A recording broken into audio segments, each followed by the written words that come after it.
The esteemed judges of the panel, I'm James Bell on behalf of plaintiff appellant Noah Nathan in this matter.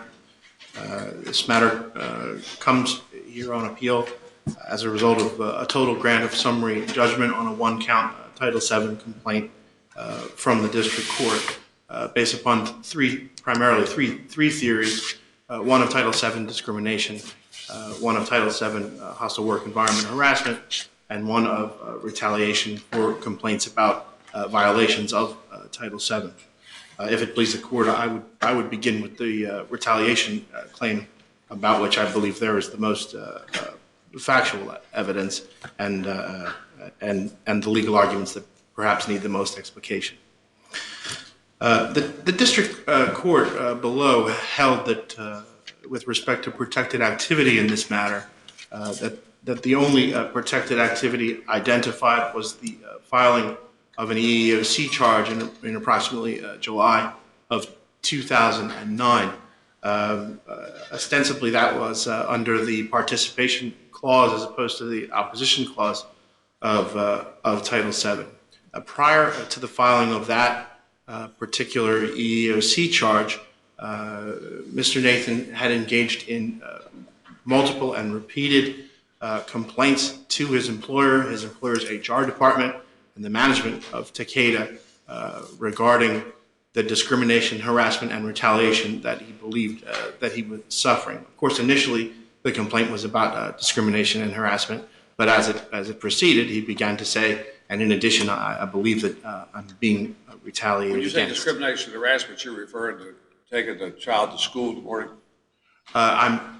I'm referring to the actions that were, with respect to the discrimination, I'm referring to the actions that flowed from his having been rebuked for taking the child to school under the shadow of being asked why it wasn't more proper for his wife to do that job.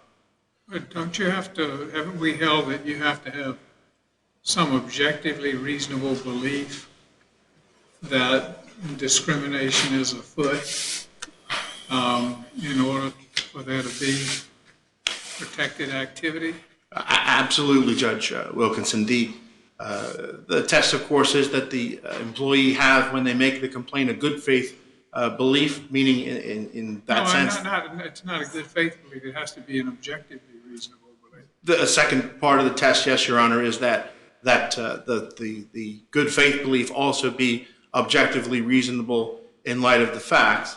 The interesting thing about the case law and what sort of puts it in tension and difficult to sort of comprehend exactly what is meant by objectively reasonable under the facts is that what's objective? I mean, what's discriminatory about policies that are neutrally applied and applied across the board? What's so discriminatory that somebody start at 8 a.m. in the morning, not just female sales reps or not just male sales reps, but every sales rep start at 8 a.m. in the morning and familiarize themselves with the products that they're going to sell? What's so discriminatory about that? I mean, they seem to me that they would be policies that any company with a sales force would want to adopt. the only thing that we know with respect to the reasoning by Mr. Fouché as to why he singled Mr. Nathan out for this is that he was aware of his start time, but the only clue that he gave about what it was in particular that bothered him about Mr. Nathan and his start time, and occasionally, or at least sometimes during the week, dropping his children off in his territory, was that he had said on a number of occasions that it would have been, or at least said words that made it believable that he thought that it was more appropriate task for the wife. Well, he didn't say that. You're putting words into his mouth. But what's wrong with supervisor trying to inquire about whether the company policies are being followed, or whether there's some way in which the company policies would be followed. I mean, you don't want a workplace where every little inquiry about compliance with company policy becomes a tripwire for some sort of discrimination suit. And you're going to get to the point where people can't even communicate, that they're just afraid to open their mouths. Judge Wilkinson, if a series of complaints were made that contain language directed to the HR department, not to the decision makers, that causes them, because of those accusations, to get angry, and that employer recognizes that what it's been accused of is a violation of the law, when that employee is punished for having made that complaint. He has to have a reasonable belief that discrimination is afoot in order to bring a retaliation claim. And I was just wondering, what is the basis for the reasonable belief when you have, number one, policies that are perfectly reasonable. Number two,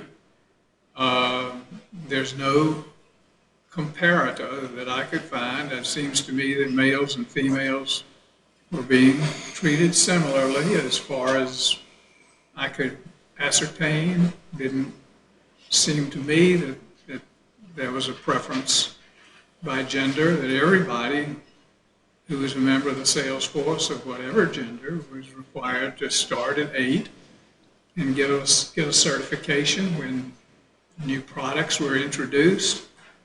It seems, it seems your client's a little whiny and wants special treatment. But the company's not obliged to do that. It is true that the company would not necessarily be obliged to give him special treatment, but the complaints that he was making about the treatment that he was receiving were not that he be treated specially, but that he be treated as everyone else was. From the moment that he made his... I thought everybody was required to go be at work at 8 o'clock in the morning. That is correct, Your Honor. Except he didn't want to go to work at 8 o'clock in the morning. He wanted to go at 8:30. It was Takeda's practice, as described by Mr. Foucher's supervisor, that the actual Takeda... What entitlement does he have to special treatment? You can't run a company that way. But I apologize, Your Honor. I'm sorry? I apologize, Your Honor.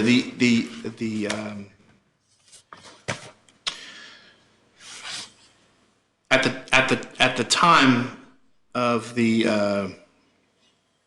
I'm sorry. Can I hear your question again, Your Honor? Excuse me? I have lost your question, Your Honor. I was following up on my colleague question, Judge King's question, about everybody was required to start at 8, and he wanted to start at 8:30.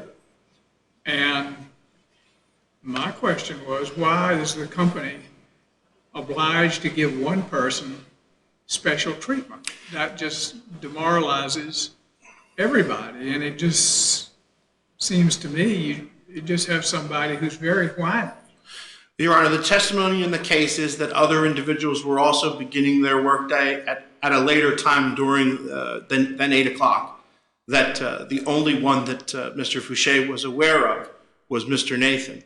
In addition, Mr. Foucher, the direct supervisor, testified that it wasn't his expectation or Takeda's expectation that people be in the field at 8 o'clock, but rather it was the expectation of Takeda that they show up at the right number of doctors' offices in their territory, and that they make the right number of call details, and that they make sales. And Mr. Nathan at this time was one of the top salespeople in the country. Mr. Foucher was Mr. Nathan's boss. That is correct, Your Honor. And he said at 8 o'clock, we're going to get everybody's going to be in doctor's offices by 8 o'clock. And your client said, your client didn't want to do it. He wanted, and that's the way I read the record. You're taking the view most favorable to him. And he did it, and he did upon the heels of this, right after February, when this began to heat up, he did make other arrangements in deference to his supervisor, Mr. Fouché, and notified Mr. Fouché that he was doing that. But the treatment continued. And the evidence that you're relying on, it's kind of an innocuous question about arrangements to take the older child to school. The older child, can your wife take the child to school? That you're relying on here, right? Well, that is the only statement, Your Honor. There is also... Is that a fair recitation of what the statement was? That is a fair recitation of one of the statements. It has been... Well, how can you build a reasonable belief in discrimination on the basis of something that's that innocuous? Because wife carries with it a suggestion of sex, Your Honor. In the other Fourth Circuit case on this issue, the statement involved the words "someone else," as opposed to, in this case, your wife. Well, Mr. Fouché was aware that... Excuse me, Judge. I'm sorry, Your Honor. Well, I'm just going to say when Mr. Fouché summarized in an email on December 12th, he said, "I want to follow up on our conversation on November 20th about you having to start work at 8:30 a.m. every day because you have to drop off your child in school at 8:30 a.m. since they started in a new school. I fully support work-life balance and expect you to strive to achieve it. In my opinion, consistently starting at 8:30 a.m. is not reasonable and fair to Takeda or me." I mean, it seems to me to be about as innocuous and about as reasonable demand as... If it were true, Your Honor, and the testimony reflects that description of the conversation that they had was not accurate. Mr. Nathan had informed Mr. Fouché that there were only some days that he was not out in his territory at 8:30, but that on any days when he needed to be at a far point in his territory early in the morning because of a doctor's office, or when he needed to get to somewhere in his territory because of a breakfast that he had managed to schedule that was early in the morning, then he always made arrangements that someone else would handle those duties. And ironically, in criticizing Mr. Nathan, Mr. Fouché, when he tried to arrange these organizations, took them to a doctor's office at 8:30 in the morning, and of course the record evidence reflects that what happened there was they were turned away because doctors don't meet with pharmaceutical reps at 8:30 in the morning. Well, this is not up to us to tell people how to run their company. Maybe they want you to get a little bit of a head start and get yourself organized before you begin to visit the office. I don't disagree with you, Your Honor, but it's not... You don't just start work the minute the doctor's open. You've got to get your route together, and you've got to get your supplies together, and there's a little preparation involved on the part of every salesman before the salesperson actually starts making the calls. Anybody who's familiar with sales, knows that you go to the office before you start making the calls. I don't disagree with any part of that, Your Honor, except for the use of the word "they," because the policy was not a Takeda policy. It was a policy of one rogue supervisor whose own evaluation of what Takeda's policies were not approved by his supervisor. It was what his boss did, and that was what he required of the people that worked for him, a number of them. And they all had a uniform start time of 8 o'clock. Makes a good impression, perhaps, on the doctors, Mr. Fouché may have thought, to be out there early, to show up early. A lot of people like that. I mean, it is clear. I don't see where the sex part comes in here. That's dumbfounding to me. I mean, it's an innocuous statement. What about your wife? I mean, it's a husband and wife. They're married. They're both got good jobs. Got 2 children. I mean, they're working together on it. He asked a question whether it could be worked out. Sounds like to me. The EEOC guidelines, which are referenced in the brief and included as part of the joint appendix, quote the Supreme Court on this issue of gender stereotyping and expectations being different about males versus females. It's not ironic that the comparator that they offer, the one that they claim is a comparator, the JC person, whose affidavit is part of the joint appendix. What if they ask about the grandparents? I mean, maybe they were around there somewhere. I take my grandchildren to school sometime, try to pitch in. I mean, a lot of people try to do that. Friends, neighbors. I mean, he made an inquiry. On the face of it, it's innocuous, as Judge Wilkinson said, and neutral. There was other information suggesting that he was hostile to these kinds of child care issues, including that he had doctored a Takeda form to include having the individual reps say when they were off, whether it was for child care or for another reason. Thank you, counsel. Yes, sir. Thank you. You Thank have some you. time for rebuttal. Mr. Ross, hear from you.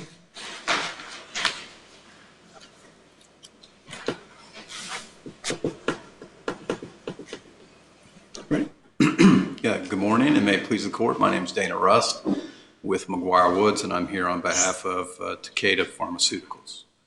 The first thing I'd like to do for the court is clarify some things in the factual record that the district court relied on. The evidence, the undisputed evidence, is that Mr. Fouché was 100% consistent in requiring all his subordinates to start at 8 o'clock. Mr. Nathan admitted this himself in his deposition, and I don't normally get into this at an appellate court argument, but this is a very succinct quote I'd like to read to the court from his deposition. He said, "Yes, we all got the email saying start at 8 a.m., so everybody was told to start at 8 a.m. He then went on to say that everybody was irritated with it. Comparators brought forward in this case? There were 5 comparators, Your Honor, that we submitted declarations for. 4 of them were women, 1 of them was a man. 4 of them had small school-age children, 1 of them did not. But you were the one that submitted the comparators. Correct. Did opposing counsel submit comparators? They did not. They did not identify a single person who was treated differently. So all of the evidence is consistent. Mr. Judge King and I were on the panel under the Lang decision. That's not very helpful if the opposing party doesn't submit a single comparator, is it? Right. They need a comparator in this kind of a case to prove their claim, and all of the comparators go the other way and support our position and show that You've got all the comparators. we have them all, and they're all good to go. And they take the position that they're not comparators because there's no evidence they're child care givers, and I don't know what that means because they're parents. They have small children who are school age, and I guess their position is just because they dealt with the requirement and made other arrangements, they're not comparators, but of course they are. They're the perfect comparators. One of them, in fact, a woman, had her husband was a lawyer and they had small children. It doesn't get any better than that. Mr. Nathan's wife was a lawyer and they had small children. She was expected to show up at 8. Absolutely. All 5 of them were. Now, there's this one comment that they make a great deal out of. In fact, I think their whole case hinges on whether this is somehow discriminatory. And it's this comment that Mr. Fouché made to Mr. Nathan, "Why can't your wife take the kids to school?" And they argue that's gender stereotyping. They argue it's... Now, you're reciting that as a quote. That is a quote, yeah. That's in the light most favorable to him. Yeah, that's his version of the events. It's in the joint appendix at page 93, 94. Why can't your wife take the kids to school? And I think as the court recognizes, there's nothing discriminatory at all about that comment. Mr. Fouché was just looking to the other natural candidate to take the kid to school, which in this case happened to be a wife, but in the case of a female sales rep, it would be the husband. And again, we have the 4 affidavits from the female sales rep saying they were held to the exact same standard. So you can't infer anything discriminatory at all about that comment. The other sort of storyline in the case, which the court has alluded to, is the training requirements for the new drugs that Takeda was rolling out. They had one they were manufacturing called Uloric, and as you would expect, Takeda wants its reps to be very familiar with those drugs before they call on doctors and pharmacies to sell them.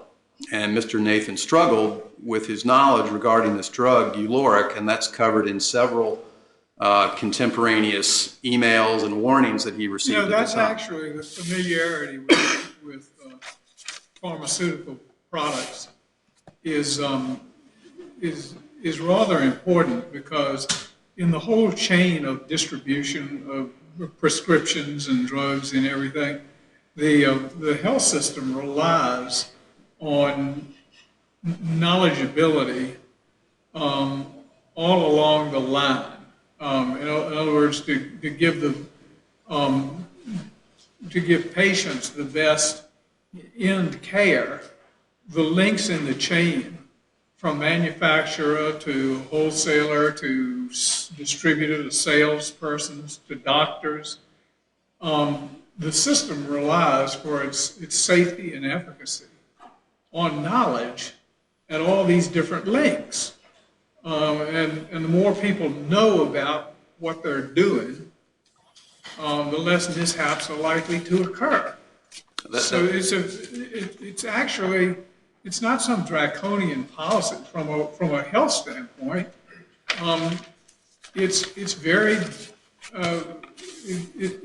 beneficial to have people understanding what the side effects might be and physicians rely on this, and over time they come to have confidence in some sales representatives, and they come to treat with a grain of salt all the puffing and half-baked statements of others. And the knowledgeable salesman is going to gain the trust of the physicians, and that will be a good working relationship. And somebody who's not knowledgeable and just puffs it through is not going to be very successful, not going to serve the health system very well. I don't understand why somebody should be hauled into court with a discrimination suit for doing what this person was doing.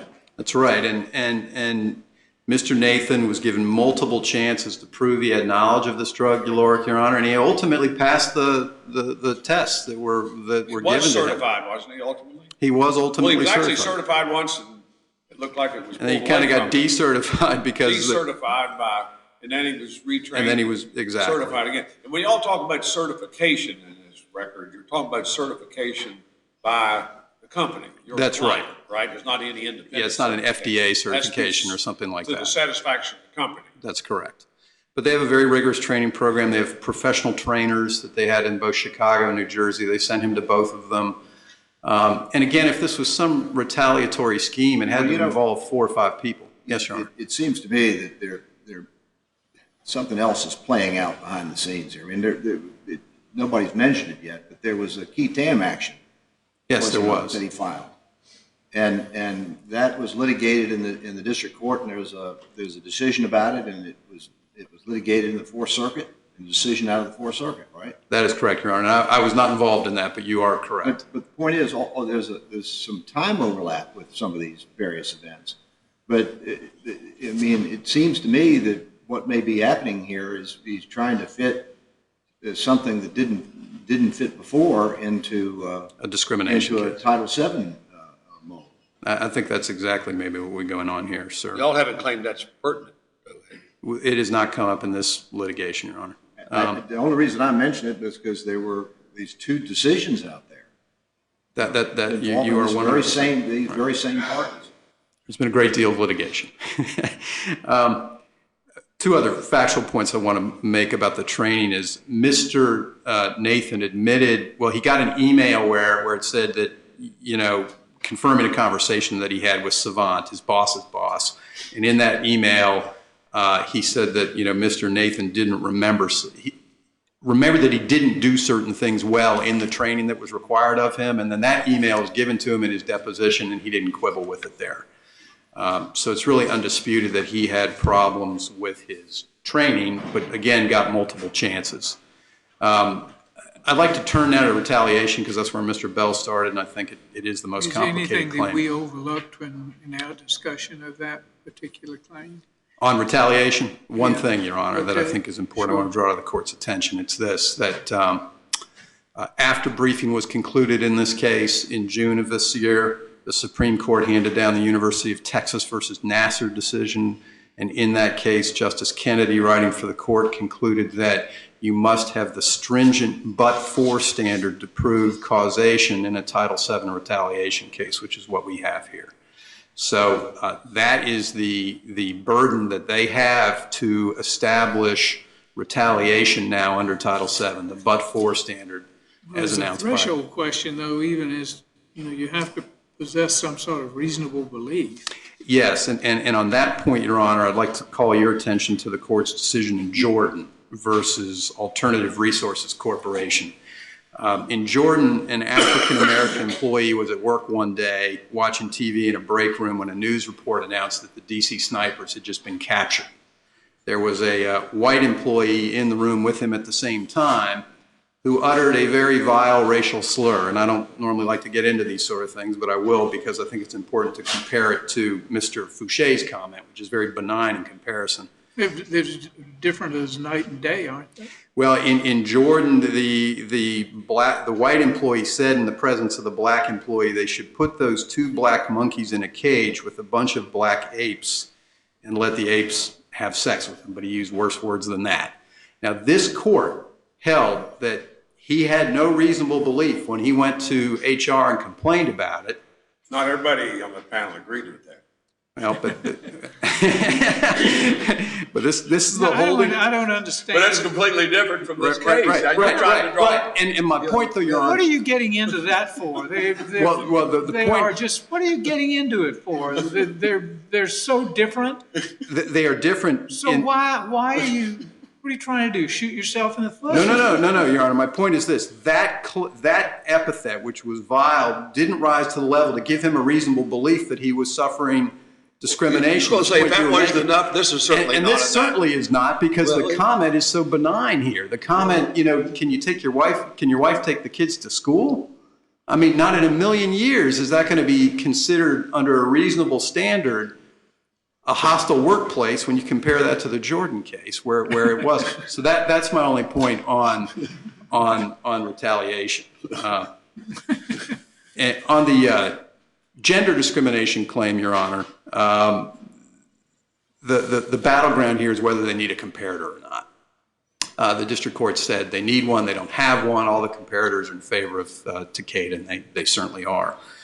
But it is an element of a prima facie case and a gender discrimination case. And what we have here is a little bit different. It's what we call a gender plus case.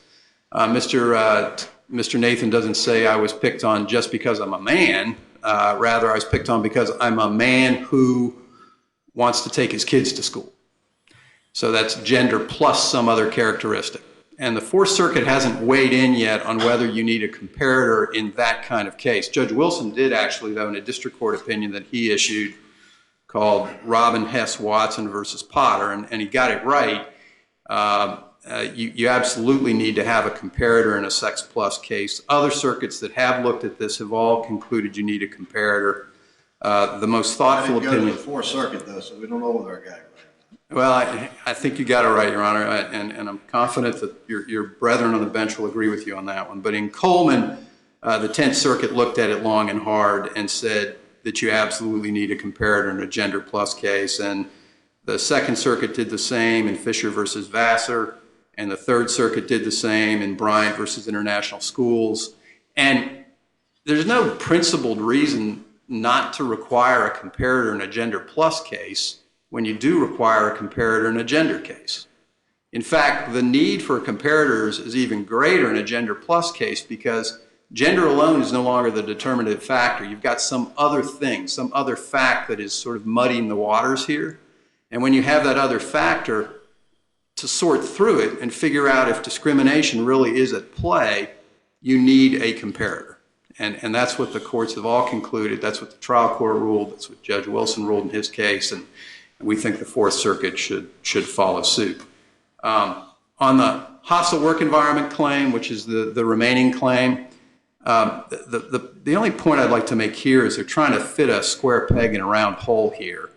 And what I mean by that is Mr. Nathan is using the same evidence in his hostile work environment claim for his retaliation claim. And the district court, Judge Trenga, noted that in his opinion. He said they conflated the two at oral argument on summary judgment. And what I mean by that is that when you have a hostile workplace claim, you've got to prove it with things like insults, slurs, tasteless jokes, offensive language. Yeah, I think we know where that's going. That, a company pursuing perfectly reasonable policies doesn't create a hostile environment trying to enforce its policies. Is there anything further, sir? No, Your Honor. Unless you have any questions for me, I'm done. Thank you. Thank you. Mr. Bell? Thank you, Your Honor.